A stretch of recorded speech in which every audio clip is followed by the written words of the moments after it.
I'm Steve Wood, recovered alcoholic. Uh, wow.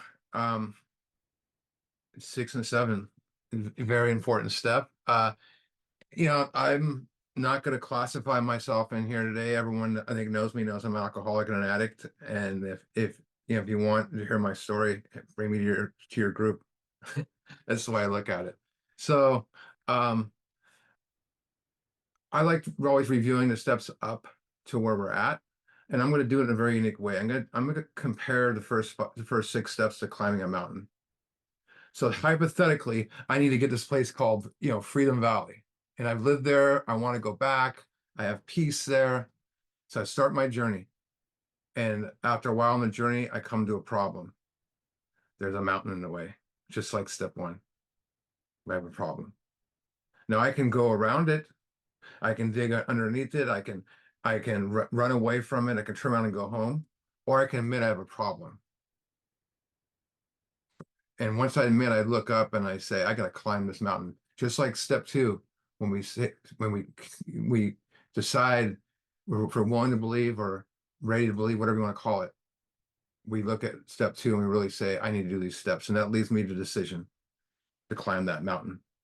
So when do I start climbing the mountain? The moment the spike goes into the mountain, just like step four, the moment the pen hits the paper. And I might get some scrapes when climbing that. It might be painful, just like step four. But when something happens halfway through there, as I'm climbing, I start to get a rhythm. I start to feel good. Hey, that I can do this, just like step five. And then I reach the pinnacle. I reach the summit, the top of the mountain, 6 and 7. You see, I had to do all 5 of those steps for the ability to do 6 and 7. That's the point. And when I'm at 6 and 7 up at the top of that mountain, the only thing left for me to do is to jump into a new way of life. But here's the big condition. I can't take anything with me that I brought to the top of the mountain, because that's why the climb was so heavy. I carried all this crap with me to the top. I had to leave it on the edge. And that's when I realized this is not a game. I said a little bit ago, of all the steps I covered, this is my favorite one. And because miracles take place, awareness changes, pain melts away, we become whole, because within this step is we face God. And we'll be on page 75. And page 75 has instructs us to be quiet for an hour. Now, people often ask, is the hour part of 5 or is it part of 6? And I'm going to speak from my personal experience, not that it's right or wrong. The hour begins in 5, and you follow these directions on 75 and answer the questions on 75. Those questions don't take an hour. And the paragraph ends with the question, and the next paragraph begins, if you can answer our satisfaction, look at step 6. Am I going to close my book and walk away? No, I'm going to be quiet within that hour. Basically, if you answer the questions, you're at 6, don't stop. And it concludes with the 7-step prayer of the hour. So that is the way I'm going to present it here. I'm not trying to change the way you do it. I'm not saying my way is the only way or just my personal spin on things. I could be wrong, but this is my experience and the way I was taken through the steps. And it's also the way Joe and Charlie have explained it. So page 75, returning home, we find a place where we can be quiet for an hour. What are we returning home from? Our fifth step. So there's a time frame there, right? 1 hour. I'm not going to go home and, don't wait 2 hours. Don't wait 5 hours. Don't wait a week. Don't go home and make a pizza or go out and run errands. You're still on 5, right? So it's carefully reviewing what we have done. We thank God from the bottom of our hearts. Where does it say that God is within this book? Deep down within. We thank God from the bottom of our hearts that we now know him better. Anything in life we know comes only from personal experience. Everything else is a theory. So everything we know in life comes from experience. Everything else is a theory. We love theories and beliefs. We like to limit ourselves with beliefs. On the fifth step promise is right above the paragraph on this page. It says, we may have had certain spiritual beliefs, but now we begin to have a spiritual experience.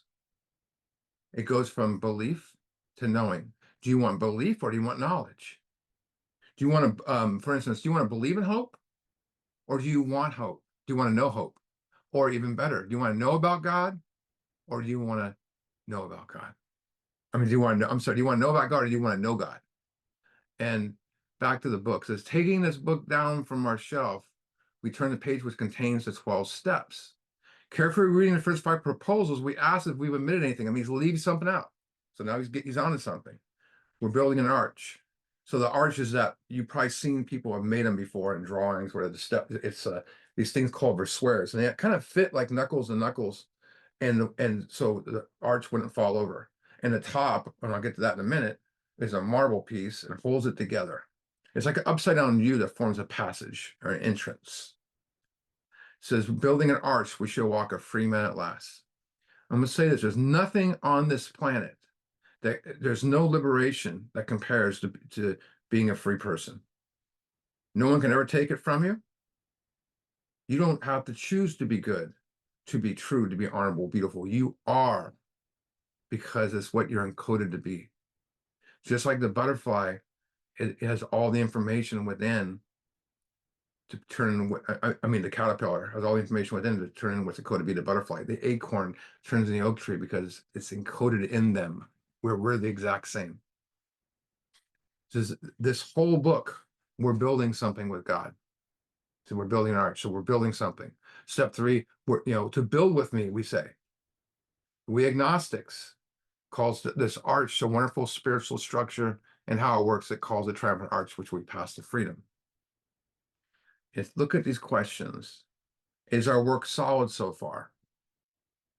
So, but one thing I want to bring up is he's having us look at our steps again. He had us do that in ABCs just when we thought we were done with the first 2 steps. Because he wants no lurking notions in here. And if you read even the beginning, we agnostics, he has a couple questions in there about the allergy obsession. Now he's doing it again. If it works all so far. So I look at that. What needs to be solid? Our foundation. And that's the most essential part of any building, any structure, because it holds everything else. And it's what the entire building stands on. The walls, the roof, supports everything, anchors everything together. And it has to last forever. If a house has this weak foundation, it tumbles down the hill. Are you 100%, are you still 100% convinced you're powerless over alcohol? No lurking notions. Just remember, step 1 is the most important step. It's the willingness foundation, readiness foundation. Is your foundation strong? What does it look like? How does it look? Look at this one. Are the stones properly in place? He mentions 2 stones, actually mentions 3 stones in this book. I'm going to mention 2. But are the stones properly in place? You have the cornerstone in step 2, that mentions 147, which is the first stone laid at the corner of a foundation that builds, the walls. Everything links together. All the stones are set in reference to that stone. Is your cornerstone properly in place? Our cornerstone is believing or willing to believe in a power greater than us. Page 63 mentions the keystone. That's the central stone of the arch. Remember, that's the marble piece at top that weighs it all down, the heaviest stone. What happens if you take it out? Everything falls over because it locks everything into place. Is your keystone properly in place? Because this is, we're not messing around here. Have we skipped on the cement put in our foundation? Deep question there too. Have we skipped the big book mentions cement on page 17, common problem, right? Do I fully understand the allergy obsession? Am I powerless? Do I understand the common solution, 4 through 9? Look what it says here. Have we tried to make mortar without sand? Have I held anything out of my 4th step, my 5th step? They give them plenty of opportunities to say that. Have you left something out for the first 5 steps that could cause this structure that we built so beautifully to stumble?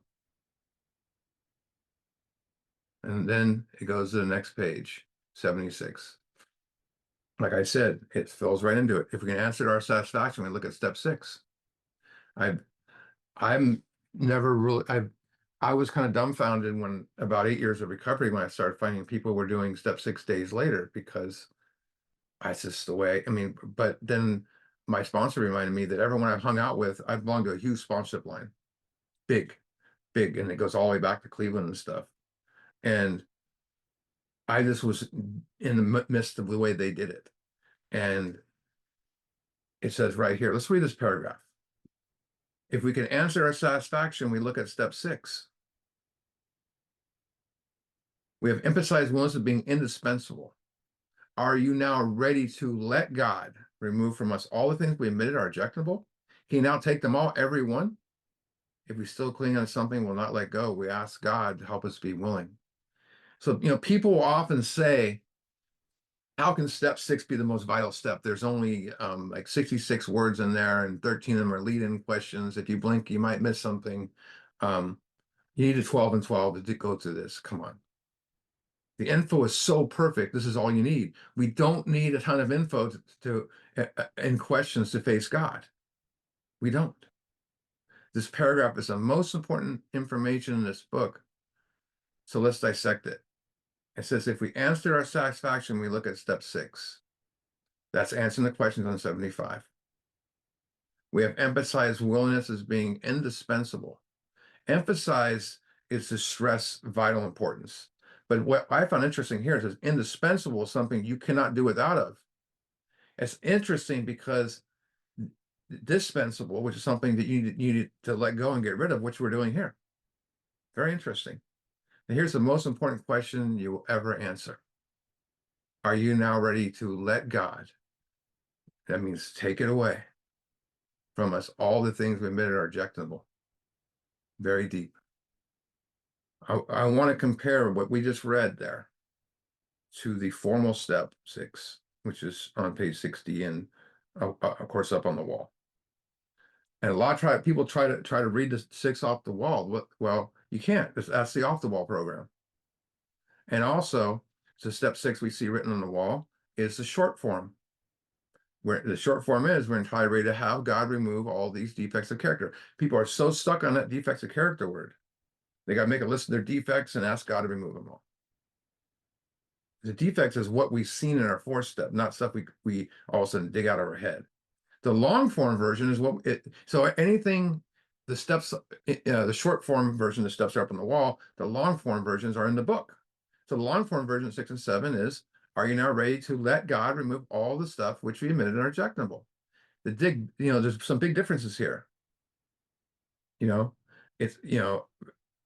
It's for one thing, the one we just read in the book is directions and question. Are you now ready? So it's a direction with a question. Also, the short form says the word have, and the long form says the word let. And people often focus so much on the word all, which is very important in that sentence, but the word let. Let is the most important word in this entire book. Let means to allow or permit something to happen. We've been going against that our whole life. The most powerful word in spiritual development is the word let. And they're asking us to let God. It's not the first time in the book it mentions it. I'm going to fly through these pretty quick, and you can try to keep up with me, but on page 69, it says, God alone can judge our sex situation, counsel others as desirable when we let God be the final judge. Page 70 says, if we are sorry for what we have done, have an honest desire to let God take us to better things, we believe we will be forgiven and learn our lesson. And 88 says, alcoholics are undisciplined, so we let God discipline us in a simple way we just outlined. And then most important, 68, which I think is the bread and butter of our continuance of the steps in walking with God. It says, we never apologize for God. Instead, we let him demonstrate through us what he can do. The rest of our lives in this program is letting God demonstrate to us what he can do. We need to get past the 6 and 7 the first time. And where we want to be on that 68, where it's in the 60, we ask him to remove our fear and direct attention we have us be. And that's why step 10 is so important. We're removing stuff constantly. You have to let God allow God to remove to remove our defects. But it doesn't, it's not just asking God to remove our defects here. It says everything we just admitted is objectionable. That's way deeper. Objectionable is something we dislike or oppose. Well, I opposed Moses up in my fourth step. I tried to defend it at first, and I realized, what am I doing? I sounded pretty stupid. And it backs it up with all that. Can he now take them away, everyone? So, asking God letting God remove my defects of character, or letting God remove everything that's objectionable, that's way deeper in its directions. It says, and here's a 6-step prayer. If we still cling to something we will not let go, we ask God to help us be willing. So the whole book, it's told us to let God, it's asking us to let God take us to better things, to let God demonstrate through us. We have to let God, and let God remove everything we've been rejectable. People put a strong emphasis on letting go in 6 and 7. In essence, it is, but we have to let God do that. And speaking of letting go, I'm going to tell one of my all-time favorite stories. So in Madagascar, one of the highest paying catches are chimpanzees. And well, it's actually not chimpanzees, I'll just say monkeys. But the condition is the monkeys can't have any scars. They have to, and they have a unique way to capture these monkeys, which leaves no scars. They take a coconut and they make a little hole in the coconut and tie a rope inside so the rope stays, drill another hole after it's tied to a tree, and put a nut inside the coconut. The trapper goes on his day to do whatever he needs to do. The monkey, who's been watching this trick for years, walks up to the coconut, smells, oh, there's a nut inside, and he puts his hand in the nut. But guess what? He can't get his hand out. Why? Because he won't let go of the nut. The trapper hears the screams after a while. Oh, I got him. He takes his time to get there, and he bags him up, and he's got another monkey. The monkey gets, he gets so loud. I mean, he's got the whole jungle around him. You think about that, all these bananas and food and everything he's got there. Just because he won't let go of the nut, is game over. He's lost his freedom. All because he won't let go, he loses his freedom. Sometimes they even put 10 coconuts around a tree, and each monkey will put his hand in the coconut, and once they get them all, even though they see each one being bagged, they still won't let go of the nut. It sounds insane. And we sit there and we go, all those stupid monkeys, they just let go, they can be free. We're no different. We are no different than those monkeys. We are unwilling to let go of the trap of anger and resentment. We hold on to it even though it works against us. And just like those monkeys, we see others making stupid, foolish decisions, mistakes, and we laugh at them as idiots, and we're doing the same thing. All we have to do is let God, so we can let go. It's kind of like this. When you have a hot air balloon, it's anchored to the ground by what? A sandbag. How does a hot air balloon take off? You take the sandbag out and throw it, and it goes, whoom. That's what happens to us when we let go of this stuff. People don't want to hold on to things and wonder why they don't fly. I did that for years. When growing up Catholic, I had a thing called confirmation, and you had to give up quite a bit to have something happen. I didn't, and nothing happened at all. The same thing happened years later with the forgiveness thing I did before recovery. I wouldn't buy all the way into it, and why I wouldn't let go of stuff. So I wonder why why am I not getting this? We must go deep and step forward to have this happen. No stone unturned. Think about this for a second. People talk about, oh, you only write down your worst stuff. Go back to when you were a kid. If sponsees ask me all the time, what about the girl that used to tease me when I was a kid? Should I put her down? Why are you bringing it up? It's still there.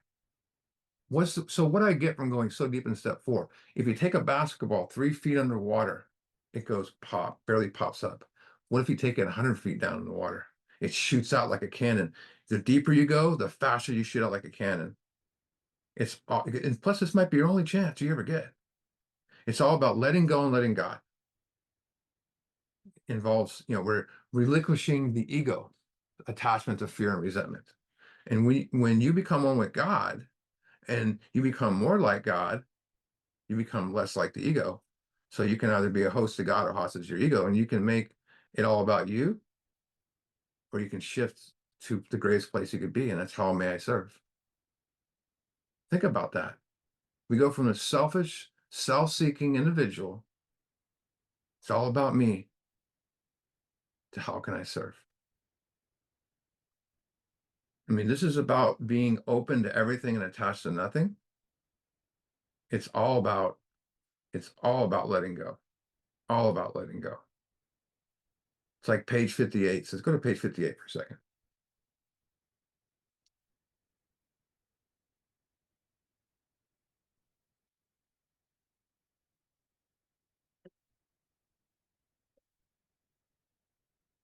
So page 58, we've heard this read a million times at meetings, and it went over my head for years until I did this step. Some of us have tried to hold on to old ideas. What's an old idea? A resentment, right? A fear. Try to hold on to old ideas, and the result was nil until we what? Let go absolutely. Let go absolutely. And it's a powerful word, absolutely. It means unconditionally, totally. We let go totally so we can be whole, you know, meaning don't hold on to what you don't need anymore. Let go of anger, let go of fear, let go of the guilt. Let go so you're thinking, so you're thinking becoming one with God's thinking. Simple as that. Let the spirit within you direct you. It's easy to do. It's been you've heard the voice and that consciousness side of your whole life. You go to do something bad and you feel I don't know, you question yourself. The big book calls it the hunch we used to get, or occasional inspiration. Then they eventually tells us it becomes a working part of the mind, which starts right here by clearing all that stuff out of the way. It's like cleaning the drainage pipe. I call it like cleaning the gutter of the house. Right above my room here, there's a rain gutter. And last year I was doing book studies and it was pouring outside and all I could hear it. So I had to go out one day in the rain, which I don't recommend, and clean up the gutter. And then next thing I had a clear channel. It's the same thing. And it's not something we just do once, and you know, here's the thing. When you let the spirit guide you, let me say this. You don't do step 6, you face it. When people hear amazing 6-step experiences, and some guy talks at meetings about having a vision, people go, this guy's weird, this guy's nuts. When people hear amazing, they're like, what? Come on. When someone says that they've yet to experience the 6th step and yet to experience God, all they have is a theory. It's the same thing. It's an old saying, you can't speak butterfly language to a caterpillar. The butterfly cannot tell the caterpillar what it's like to be a butterfly, right? But if a butterfly is talking to a caterpillar, what would it tell it? Exactly what to do when it's in the cocoon, right? So the question, what is step 6 really about?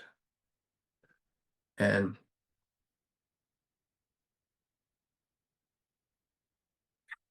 the best word I could say is surrender. There's 2 steps with surrender. Step 1 is about admitting defeat. Throwing your hands up in the air, I can't do this anymore. People will say step 3 is defeat, but it's just a decision.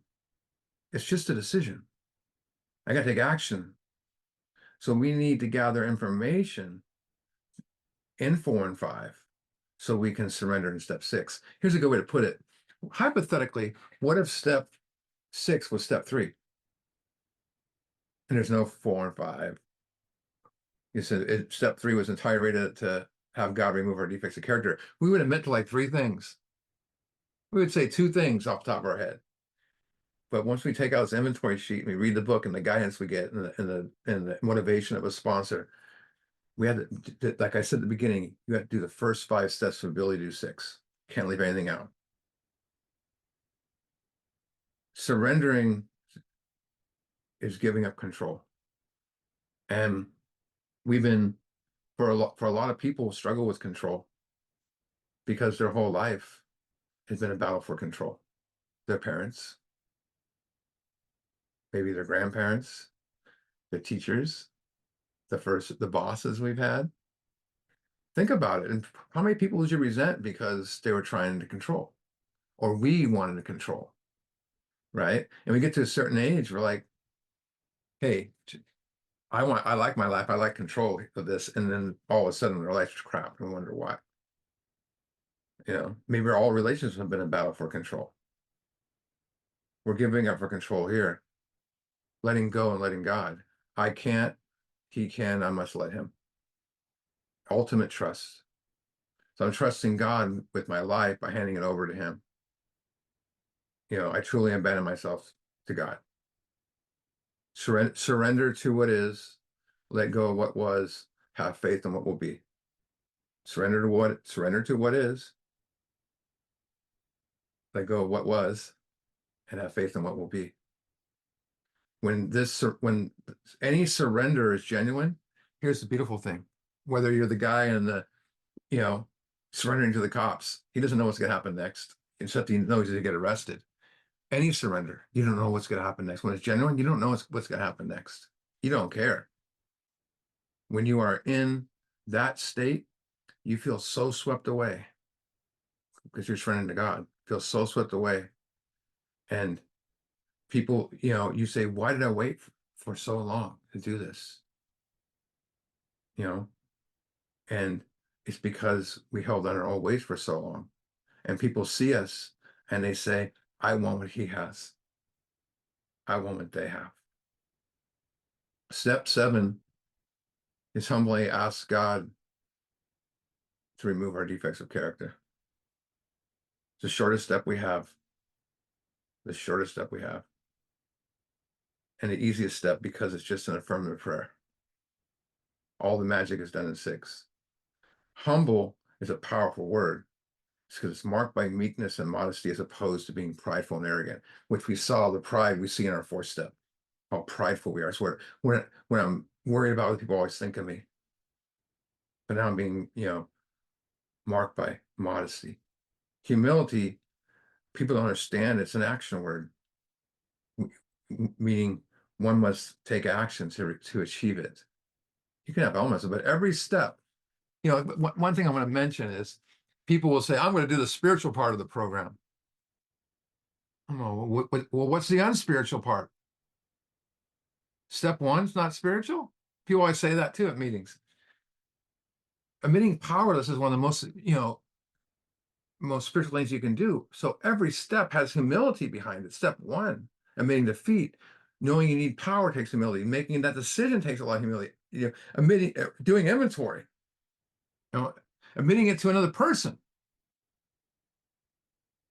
asking or letting God remove it. How about making right with others? That takes a little humility, right? Doing 459 as things crop up in step 10. Oh yeah, because it takes a lot of humility, especially when you realize you haven't done it for a while.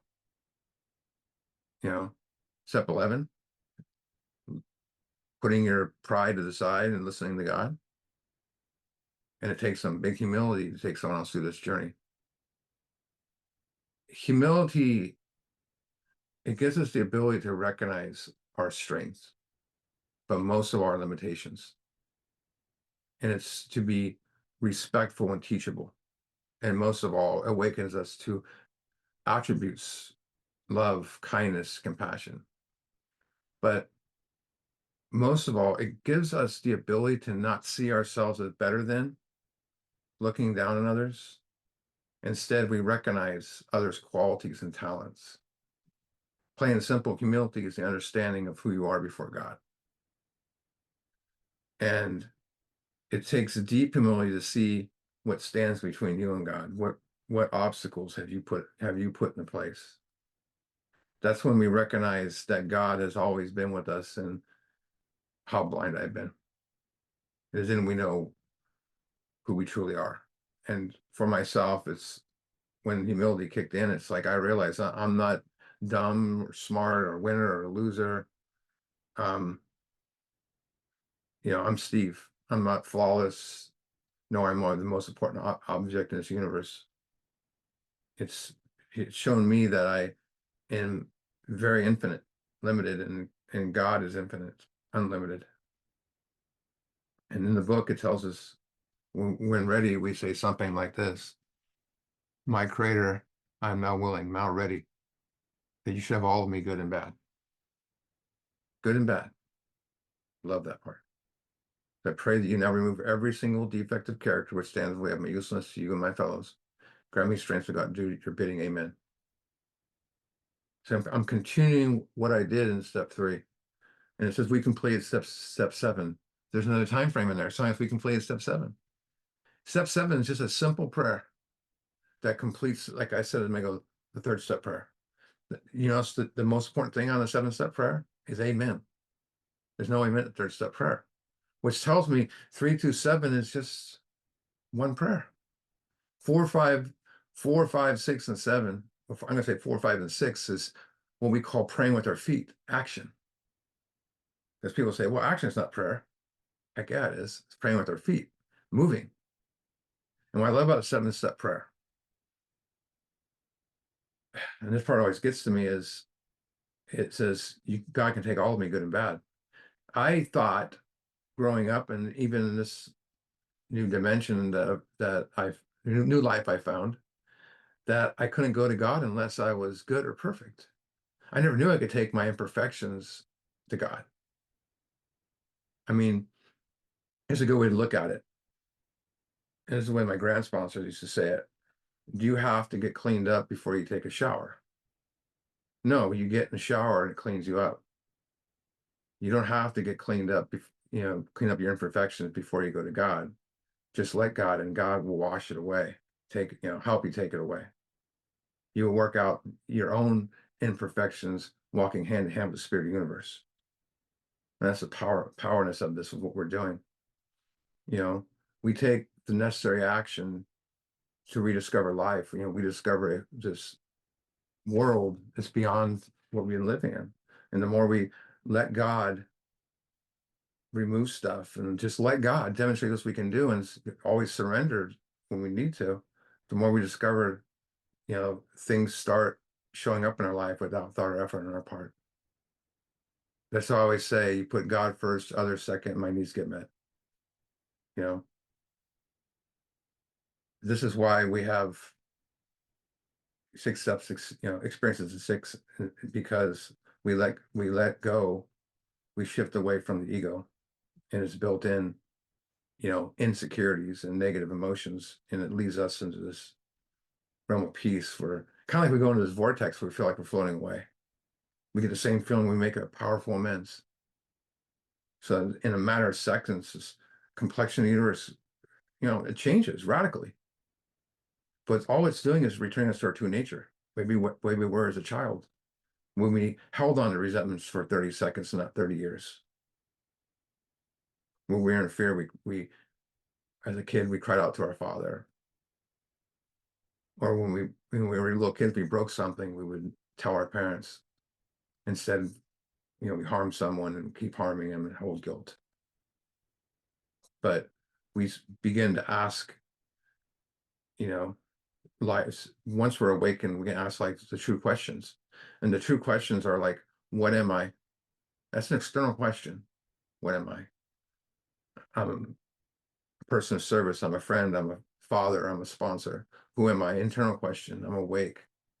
I'm loving. Not anymore. I'm sad. I'm angry. I'm frustrated. And the last question that's powerful is, why am I here? And that's why I always say the steps are not about gaining anything. The steps are not about gaining anything, about losing stuff so I can be closer to this God conscious within me. That's why, step 6 and 7 is a game changer. There's an old saying we've heard many times during our life.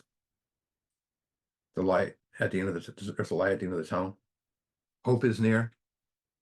But after, we wait so long and frustration, depression, and everything else that we wind up in, we start believing, after waiting so long, we think the light's an illusion. What happens in 6, we discover that the light was never the illusion. The tunnel was the illusion all along.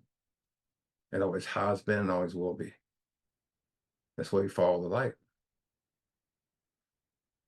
You know, one of the coolest things one of my friends showed me is this cup right here, my Grateful Dead cup, represents my resentments. This represents something new. And here's why I couldn't pick up something new. I had to put down what's old to take what's new. And that's the hardest thing for someone to do. We get these resentments and they just won't go away. You know, all we got to do is let go, let go, let God. You know, my favorite movies is The Wizard of Oz. I'm sure some of you have seen it. And at the final scene of that movie, and I caught this a few years ago. I was watching it and I went, whoa, a lot of things I caught in that movie. There's a urban legend, there's AA stuff in there. I don't know how true it is, but anyways, um, Dorothy learns the surprising truth, the good witch, that the power to get back to Kansas has been with her reach all along. The ruby shoes, whatever they were. And the Scarecrow gets all pissed off and asks, why has this critical information not been revealed to her sooner? And the good witch she laughs out loud and says, because she wouldn't have believed me. She had to learn for herself. You can't learn 6 by telling someone about it, studying about it, reading about it, going to groups, listening to people talking about it. It must be experienced. It's then you realize, it's been within your reach all along. You've always had it. I want to go back to that mountain I mentioned at the beginning of my share. We're at the summit and we decided to take that leap. Well, I make that leap and next thing you know, I'm writing this list of people I hurt. And I'm going back to Freedomville where I grew up, right? Why was I going there to begin with? Because I knew I needed to fix it and make it right. So I make amends to all the people I hurt. Then I started living the principles within those people daily, 4 through 9 as a way of life. So I can sit quietly and get strength, inspiration, guidance, and direction. And what do I do next? I go back and climb the mountain again, but I take people with me. Freedom has no limits. That's the beautiful thing about this. Charles Dickens, this great, amazing writer, said, every life on this planet that doesn't leave anyone out strives to be free. And he says, I can only ask to be free like the butterfly. Think about this for a second. The caterpillar very closely mirrors the process of spiritual transformation. It goes in this cocoon in the darkness and dissolves into a pool of atoms. It lets go of everything its old form. It doesn't sit there and say, should I keep a little bit? Should I keep these weird antennas or whatever it is on him? No, he transforms something completely unrecognizable, the beautiful butterfly. That caterpillar becomes the butterfly is absolute proof that something can go in the darkness and become something even more beautiful if it just lets it happen, right? It shows that anyone can be reborn, so to speak. For us, rather than we don't retreat in a cocoon, we go in a place where we can be quiet for an hour, right? And I always mention to people, it's important to know what that place is, in here and out here. I wouldn't recommend going to the lounge room of your house. I've done lots of hours and I always go to the same place I meditate. We go to a place and be quiet for an hour so we can let God remove this stuff. And just like the butterfly, when we return to the outer world, we are very different, even different, unrecognizable. And we're back to life and awakened, ready to make amends. That's the other condition of 6 and 7. How many people go into 6 and 7 with the attitude, oh, I don't know about making these amends, and then you do a proper 6 and 7, and the next thing you know, you're out making amends, right? And the reason we connect to God so well in step 11 is because we turn into something completely different than we used to be. And that's the image and likeness of our Creator. And that's when people say, I want what they have. Every breathing moment is a chance to let go, what occupies your mind. Yet we hold on to stuff and, it's a chance to reinvent yourself. And the cool thing about the steps is I can't think of one religious or spiritual institution where you can recreate what you did over and over and over again. When we do 6 and 7, we experience God. We realize we were never separated from God. People always said, I'm separated from God. First of all, you know, that's really the illusion, and you're separated from God. How can you be separated from what's always been inside you since the day you were born? Right? People also often say, I want to get closer to God. I say, I need to get closer to how closer do you need to get? He's inside you. I'm going to close with sharing my 6-step experience. It's one of those ones that gets weird looks sometimes and stuff. So I've heard crazier ones than mine, but so I spent many years in and out of AA. I never got more than 3 months, never got past the 3rd step for many years. Did about, I don't know, 16 trips to detoxes and 7 trips to rehab. You know what I mean? Where you go to detox and back to detox again and back to detox again. We don't even know why you're there anymore. And when I finally had the knowledge a little bit of step 1, I stayed on step 1 for about 4 years of using, and there's nothing like having a mind full of allergy obsession and getting loaded. But when I finally did 6 to my 4th step, it lasted almost 12 hours. It was long. And here's the thing. This thing went so well. There's a couple items I can push over here. I don't need to talk about them. That's the way I live my whole life. When someone says something to you nice and you need to say something to them, that you need to tell them something important that they did wrong or something, but then they act nice, so you don't even bring it up. That's the way I did my 5th step. There's a couple things I didn't need to do because everything else was great. I went and did my hour, nothing, crickets. And something told me after it was over to call my sponsor back, because all my life I've been looking for something to get past this stuff. And I'm always upset that why didn't it work for me? Why didn't it work for me? I called my sponsor up and I immediately said, it's the hardest thing I ever said to anyone. It sounds silly, but I left 2 things out.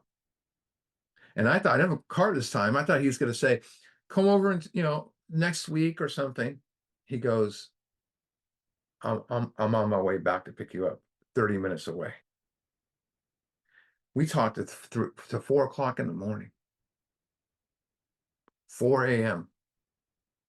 And the 2 things that I left out, I have no shame in saying it. One of them was as active violence on someone. I stabbed a person when I was really young, and which I thought the guy was dead, and years later I found out he was alive and made amends to him, which is even crazier. And the other one was I was violated when I was a kid. And I don't even know if I had a resentment against the guy that did it. And maybe that's why I didn't bring it up. I was confused on it. And this is where the sponsor steps in and why they're there. He looks at me and he goes, what does your parents think about it? And I said, well, they didn't believe me. And my sponsor looks at me and he's got a lump in his throat when he said it. He says, that's why your parents are all over your 4th step. That's why.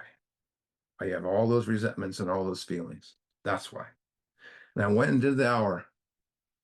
And I was living in a house, a friend of mine, and he took me out of a house I was living in, which was a bunch of people smoking crack, which wasn't a good place to be. So I went back to the place I used to live. And my friend, who's not in the program, doesn't need to be in the program, let me live in his walk-in closet. He goes, that's all I can offer you. I'm like, hey, this is great. So I live in this walk-in closet, big walk-in closet. I was in that room, turned the light off, and I prayed. I prayed my ass off. And I basically just said, I'll do anything, anything. I was like, yelled it out. And I felt this. Hear that? Nothing. It was like the committee in my brain all of a sudden just, here's what you can have. Here's your new life. You can always have this. And I just like it felt like I got kicked in the chest and laid on the ground, and I laid there, and I just like I remembered my sponsor said, "Don't analyze it, just go with it, let it happen." And it did, and all this stuff just left. All this stuff just left, and I remember sitting there and just going, "Wow, this is unbelievable." And then I realized how much like my parents loved me and how much they had they were just as powerless as I was at drugs that were trying to control me, and then it was like almost it wasn't it wasn't like that mountaintop experience, but there was lights and stuff I saw, everything was white. And but the one thing was it had like that weird altitude feeling, and my heart was pounding really fast, and I calmed myself down. And when I calmed down, the thought came to my head, no matter how bad things get, everything's gonna be good. And that's the thought that always stuck with me. And it's just an amazing thing. And I called my grand sponsor up, who I highly admired, amazing person. And I said the story to him, and he says, he goes, "You sound like someone who had their last drink." And I said, "I know." I didn't even think about it when he said that. I was like, "I know." And I've had to do a couple big, I won't get all of them, a couple big 6 and 7s where um one was with my father, and that's a crazy story. Um, we've always been together, but it's like I can never get past my resentments. And I'll make the story quick. It's like I had 6 years of sobriety. I had a big argument with my dad about something, and my sponsor said, "Can't talk to your dad that way." My wife was like, "You can't do that, blah, blah, blah. You're always like that with him. You're critical of him. You're always," and I never realized I was. And I went and did my hour, and I was sitting there in the hour, and for some reason I had like a vision of I was thinking of the pictures we had as a kid. And every picture, once my dad had kids, every picture before they had kids, he smiled at. Once they had kids, they never smiled at my dad never smiled anymore. And I always thought that was funny. And then all of a sudden there was a vision of a picture of him holding me up and smiling when I was about 10. I'm like, oh, that's interesting. Very interesting. And I went back to my parents' house. They're like right next door to the school. I went back to the old school I went to do that hour, leaning against the baseball backstop. And basically, what happened was I hopped the fence, go to their house, and my parents had this big giant table in their house full of pictures, like an old ice box. And there's this big old jukebox on the top of it. I move out of the way to look at the pictures, and there's a picture of my dad and I, which I'd never seen before. The same one I had the vision of her. And I was like, I was like, wait a minute, am I like delusional right now? You know, and I had a couple other experiences like that too, with, having to let stuff go. And the most amazing thing happened was with a week after my dad thing, I made amends to him for the past. I went to my father-in-law's funeral, my wife's grandfather's funeral, and her dad got up there and said, the greatest thing my dad ever gave me was work ethic. And I sat there and I went, what did my dad ever give me? And I heard I was getting angry again. And a week later, we go to Disneyland, Disney World, and I was open to something I never saw before. I saw when my dad treated my mom, and he showed me how it was to treat a person. And I never saw it before. And it all happened with them together. If it wasn't for the steps, I would never see that float right by. So my message today is keep it simple in 6 and 7. Follow the directions, do the hour, sitting there, let it happen. Read it out of 12 and 12 later. Don't do it beforehand. Don't get confused. That's my message, and I'm sticking to it.